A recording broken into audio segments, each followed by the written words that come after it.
What do you do now if you are Boris Johnson? Because it's it's fair to remind ourselves that even though this that time last year, we've gone through the whole trust thing. If you were to rewind back to like this time, maybe 2021 or maybe the beginning of 2022, Johnson was sky high. He was Mr. Untouchable, Mr. Teflon. Nothing could touch Johnson. Stuff would be thrown at him and it would just bounce back off. He was that untouchable. And people are like, how is he doing this? He'd gone forth, promised that he was going to bring all this change, and yet, of course, COVID came in. He, as we can see from the COVID inquiry, pretty much bungled every single opportunity to really handle that crisis, that he was just completely ill-suited towards this. So what do you do now that you've gone all through this? You've gone through the privilege committee inquiry that found you that said you were, just completely out of control. We've seen the COVID inquiry doing the same thing.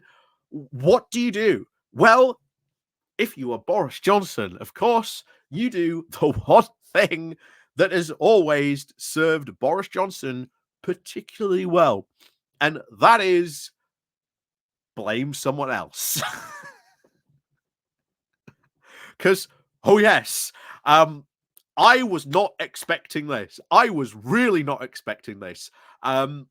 Because Boris Johnson did an interview with Nadine Dorries in which he has called Rishi Sunak a Manchurian candidate placed there by Dominic Cummings.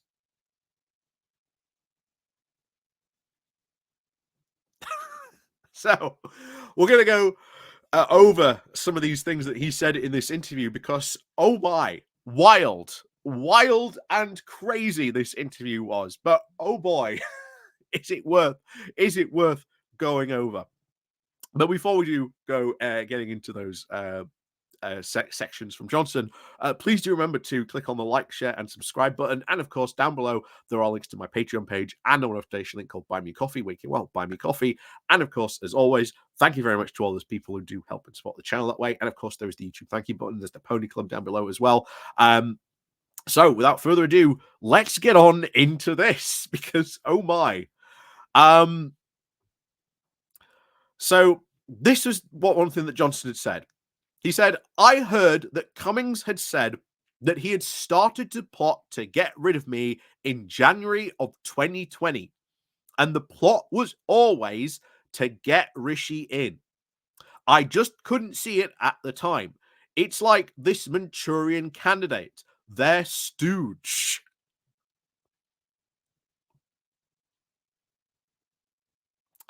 So that's the first thing. First of all, in January of 2020, Rishi Sunak,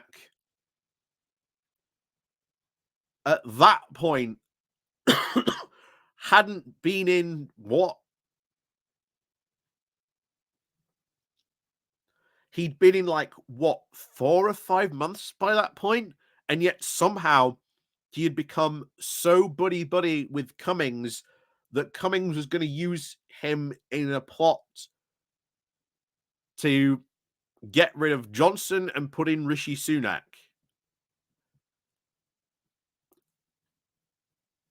Why didn't he enact that plot in 2020?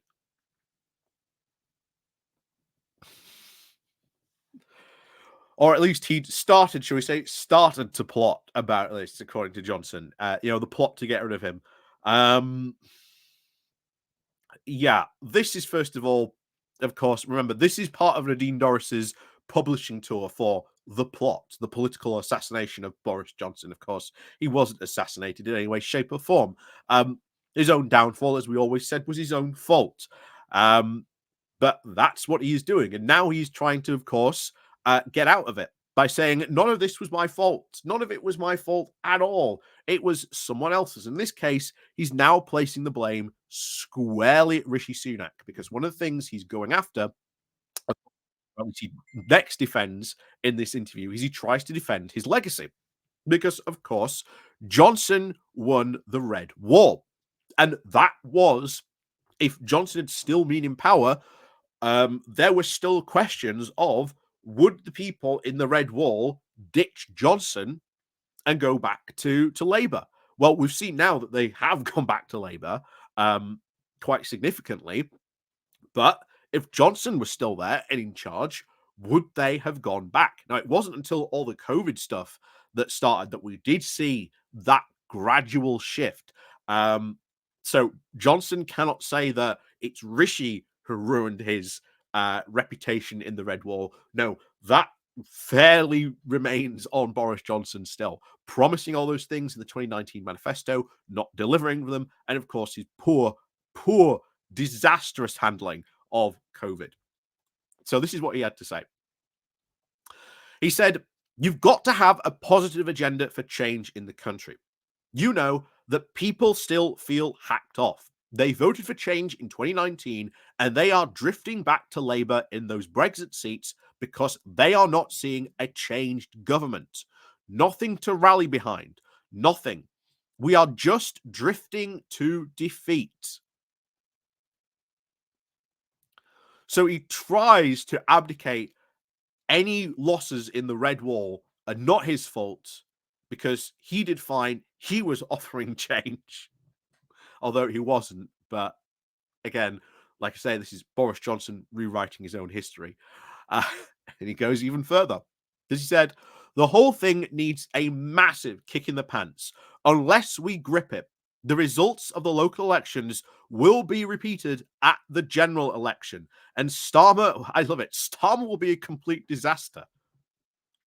Starmer will be a damn sight better than Boris Johnson. I think, to be honest, Starmer has more talent for being prime minister than Boris Johnson does in his entire pinky finger.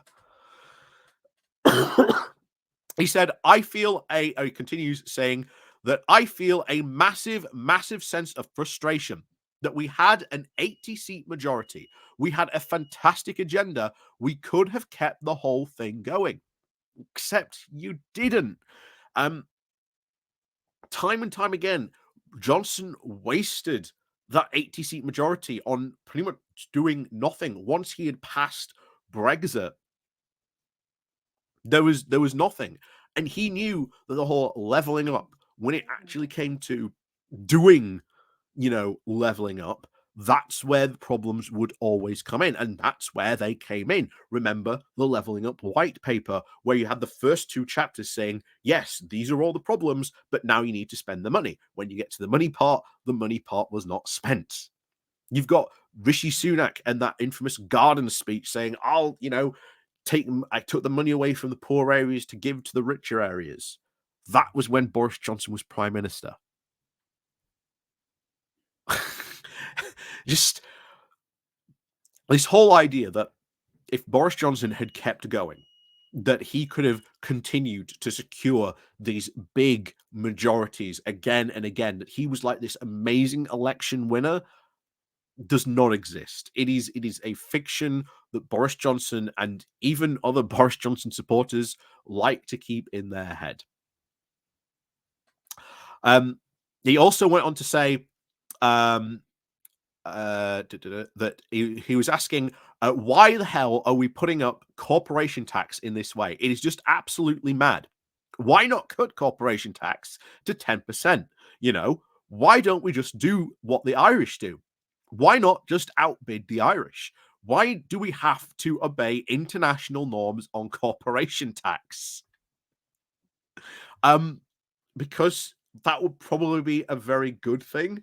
And overall, I mean, corporations do, if we were to normalize, corporation tax, then this would stop, corporation tax and stop corporations moving money around the world in attempts to try and pay less tax in the country where they made that money, which they have to pay it on. You know, you want these corporations to pay their taxes because it brings in a lot of money. I can't believe he doesn't do that. And then, of course, lower corporation tax to 10%. Why didn't you do that? You had plenty of opportunities to do that, Boris, but you didn't.